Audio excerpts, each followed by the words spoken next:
Olá, seja mais uma vez muito bem-vindo ao nosso canal Reflete. Vamos juntos novamente refletir de maneira breve sobre a Palavra de Deus no Evangelho do dia. Nosso Evangelho de hoje é de Mateus capítulo 19, versículos do 3 ao 12. No Evangelho de hoje nós encontrávamos um grupo de judeus que chega até Jesus para lhe fazer uma pergunta. E perguntam ao Senhor se era permitido que um homem despedisse a sua mulher, lhe desse uma carta de divórcio despedindo-a.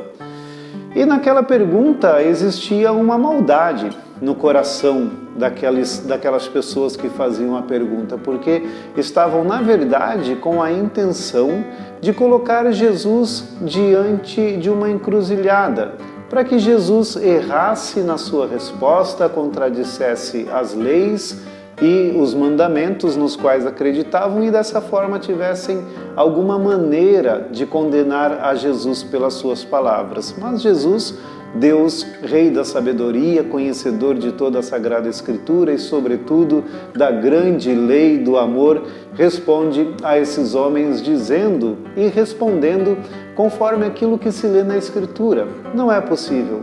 Não é possível porque os dois se tornam uma só carne, porque aquilo que foi unido por Deus não pode ser separado.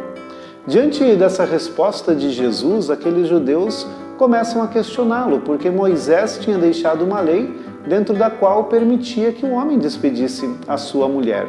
E porque também existia entre os próprios judeus algumas rixas e algumas disputas, dentro das quais alguns consideravam que o homem poderia mandar a sua mulher embora por qualquer motivo, inclusive por motivos fúteis, e alguns outros colocavam de uma maneira bem específica quais eram os motivos, e motivos graves pelos quais o homem deveria despedir a sua mulher. Ou seja, existia também uma utilidade da lei de acordo com a conveniência da pessoa que aplicava aquela lei.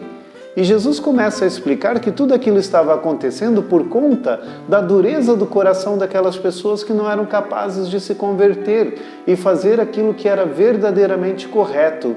E o que era correto e o que Jesus falava e o que Jesus dizia era aquilo que estava já dado na Sagrada Escritura. O que Deus uniu, nenhum homem, nenhuma pessoa pode separar, a não ser em caso, evidentemente, de união ilegítima, como o próprio Evangelho nos ensina. Com isso, Jesus chama aquelas pessoas a revisitar as suas leis para pensar e entender que não podemos colocar as leis de Deus ao nosso serviço de acordo com a nossa conveniência, mas que devemos compreendê-las, entendê-las e converter os nossos corações para cumprirmos aquilo que o Senhor nos manda e nos ensina e não converter aquilo que o Senhor nos manda e nos ensina para fazermos a nossa vontade. É preciso perseverar, porque as leis do Senhor são leis de amor que geram a vida, que trazem a paz e por isso precisamos nos esforçar em converter os nossos corações para recebermos estas suas leis e mandamentos e praticá-los no nosso dia a dia. Peçamos ao Senhor, portanto, uma verdadeira perseverança em nossa fé, para amarmos os mandamentos do Senhor e não tentarmos manipulá-los de acordo com as nossas conveniências, mas vivê-los como o Senhor nos ensinou. Que Deus nos abençoe. Em nome do Pai, e do Filho, e do Espírito Santo. Amém.